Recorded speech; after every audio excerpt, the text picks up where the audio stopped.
Hey, everybody. My name is Rebecca Giannini. This is my Facebook group. And if you are here, welcome. I'm so glad that you're here. If this is your first time, my name is Rebecca. I'm a parenting and relationship coach, and I help families with their relationships. We focus on communication, healing generational patterns, doing the inner work and navigating our triggers so that we can be the best parents, partners, and people that we can be.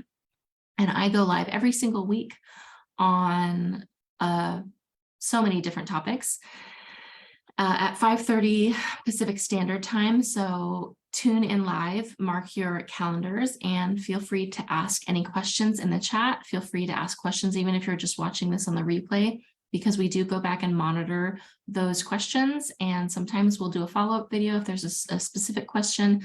So yeah, mark your calendars, and I will see you next week, and hopefully on Mondays from now on. So tonight we're talking about triggers, navigating our triggers. And so I want to talk a little bit about what that means. So oftentimes parents lose it with their kids. So one thing that people would say is, I lost it with my kids, or I blew up at my kids, or I was exploding or shutting down, or things like that. So when you say things like this, what you're probably referring to is this inability to control your emotions or your behavior. And it feels like it's just things are flying out of your mouth. Things are just happening. And it's like you're reacting rather than fully engaging consciously. It often can feel like we're on this train. I can't stop it until it stops on its own. It can sort of feel like you're out of control. And so that's what I'm referring to when I'm talking about navigating your triggers. It can feel really terrible, to be frank, to be triggered when you are with your kids, because oftentimes you're going to be saying and doing things that you don't want to be saying and doing, that after that moment passes, you really regret, or think you might be doing or saying things that your parents did to you when you were a child, and you remember how painful that was. And you might have sworn you would never pass those habits on to your kids, and here you are doing that. So it can feel really, really terrible to, especially when you don't know what's going on, to navigate these triggered moments. So you want to be kind to yourself and learn as much as you can about navigating triggers. We have so many free resources in this group, and I'm going to mention some throughout this live. But be gentle with yourself. This is tough work. Your body is basically wired to respond certain ways because you've experienced these moments so many times in your childhood growing up that it's sort of like your body is primed to respond a certain way. And I'm going to give you some examples in just a minute. Oftentimes, one of the scariest parts of being triggered is that feeling of being out of control, that feeling of, I know that I don't want to be doing this, and yet here I am doing it again and again and again. And so there tends to be a lot of shame because we know we should be doing something different, but we keep repeating those patterns.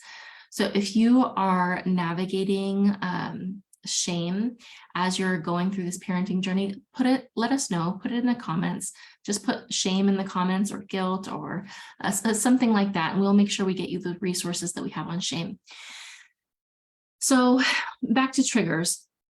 So I'll give you a couple examples and where those triggers might have come from. And we're not necessarily going to talk about what we're going to do about those triggers tonight, because this is sort of a short video and I'm already a couple minutes in.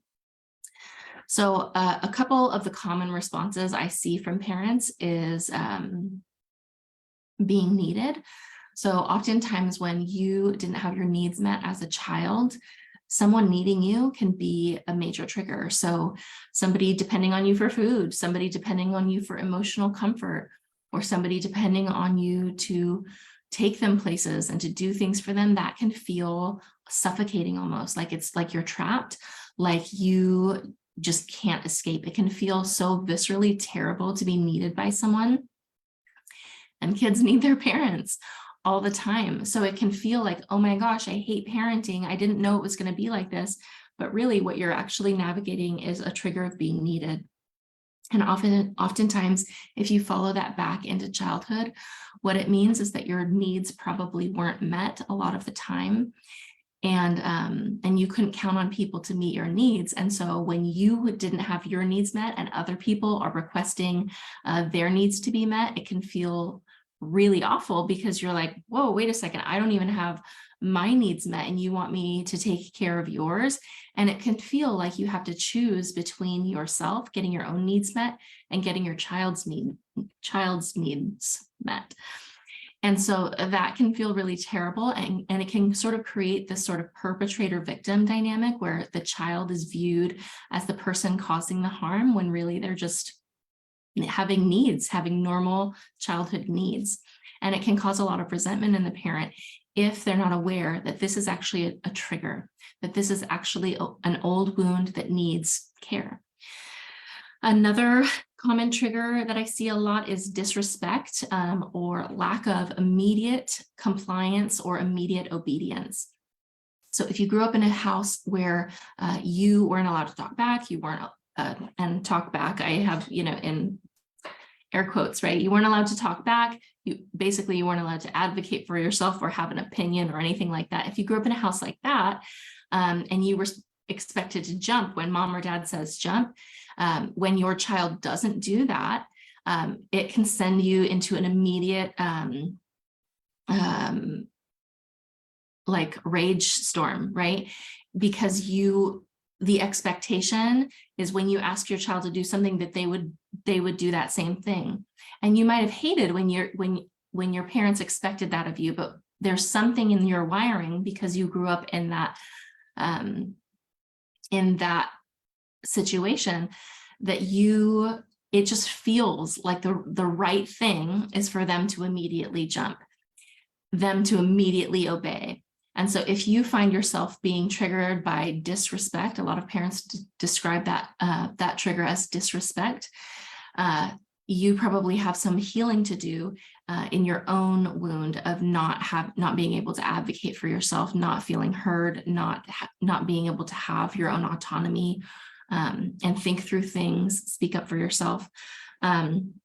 Some people are triggered by giggling and loud play. So their kids will be playing loudly in the house and they're really not doing anything wrong, but the loud play can be really overwhelming and really triggering for some parents.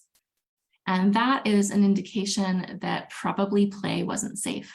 So if you're on edge whenever there's loud play going on, and that feels scary to you in some way, then there's something about play that feels inherently scary. And I would bet if you follow that back to childhood, you probably didn't have a lot of place to play. And it might be hard for you to actually play and engage with your kids. So one of the things to look out for here is if you find play feeling like one of the worst things in the world. So if you're trying to navigate play with your kids and you really don't know how to do it, or it feels like you need to escape them wanting to play with you, that can be a sign that really you didn't learn how to play as a kid because play wasn't safe in some way. So maybe you had to be too grown up for your age and you really just kind of skipped that stage of development. That is common. Spills are a really common trigger for a lot of people. So if your child spills something and you immediately feel anger, oftentimes that's a really common trigger for families. And it's sort of like a huge reaction to really something that is not, it's like an emergent reaction to something really common. So when that happens, usually what that means is that in your upbringing or in your family of origin, making mistakes, spilling wasn't safe, especially if you notice yourself like berating yourself or, saying things like, oh, I'm such an idiot. Why do I always do this? If you have like a really strong sense of negative, not sense, but if you have really strong negative self-talk, then it can be a strong indication that growing up and making normal mistakes wasn't acceptable. So, so spills and different sorts of mistakes can be a really strong trigger for people. Now, this happens also when your children are making mistakes. So if you're really impatient or angry with your children for making age-appropriate developmental mistakes, that can also be an indication that you have that mistake trigger. Another common trigger is like touch. And this can happen like feeling like you don't have enough body space, or like your kids are like climbing all over you.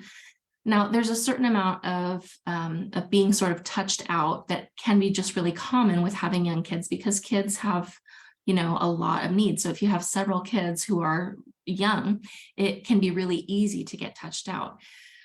But if you find yourself having this reaction all the time, or really hating people being close to your face, or really having a strong visceral reaction to touch, it can be an indication that there was some trauma around touch and body safety and bodily autonomy, that use of force might have been used, or spanking might have been used for you.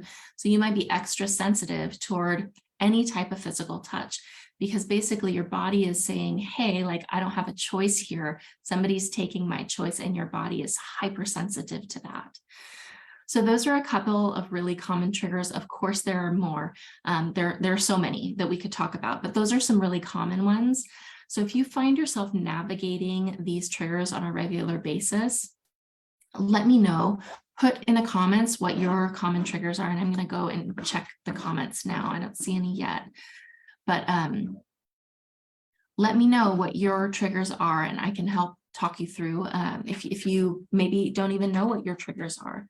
And that might be a really good step for some of you, is to just look at, you know, what are the things that cause me to lose my stuff, or what are the things that cause me to explode or blow up, or any of those things. Or also, what are the things that cause me to shut down and withdraw? So what are the things that cause me to totally check out and need to book it out of there? What are the things that happen right before that moment? And then you can start sort of getting a feel for what your triggers are, and what you're most likely to do, say, think, and feel when you are triggered. And that level of awareness is going to be one of the first and most important steps. So pay attention to when you're most likely to get really upset, especially if your upset tends to be more extreme than the circumstance in front of you. That's really an important marker, right? Oftentimes people feel like, well, if my kids would just listen to me when I told them what to do, or if my kids would just stop spilling things or stop making messes, I wouldn't be so upset. But really what's happening is that there's a part of you responding to the spill on the counter, and there's a part of you, a much greater part of you, responding to the fact that when you spilled as a child, you know, dad or mom screamed at you, and you were immediately struck by fear. So what's going to happen, and you'll probably, if this example is something that you can relate to, if spills are a trigger for you, for example, when you start paying attention to that over and over and over, you might notice that in the split second, right before you turn on your protective anger, there's a flash of fear. And that fear is, well, we would need to pay attention to the anger, but we also need to pay attention to that split second right before the anger shows up, because we often use anger as protection of something that's vulnerable underneath. So a lot of these triggers result in us becoming big and loud and strong in order to protect ourselves from something that feels terrible. So be gentle with yourself as you're noticing these things, It's really tough to notice yourself saying things that are really mean, or having a really angry shame tone as you're speaking to your kids. It can feel really, really bad, especially if you don't understand what's going on and why you keep making these same mistakes over and over and over. It can feel like it's a character defect. It can feel like you're a bad parent. It can feel like you're just a screw up. That, however, is not the case. The case is that you have triggers, and your triggers are signaling an unhealed wound that you need help healing. So that's what I'm here for. Reach out if you need help navigating these triggers. That's what I do day in and day out. That's what lights me up. I absolutely love helping families create healthy family dynamics and heal the wounds so that parents can stop passing on the generational trauma that just kind of goes from family to family to family. So if any of this sounds like you, please reach out to either me or Christina. We will get you some resources that will help you in your journey. We have a ton of free resources, but we also have coaching programs for those of you who are ready to take the next step, and we will love to help you get there. So again, welcome, and I will see you guys next week at 5:30 p.m. Pacific Standard Time. Okay, talk to you then.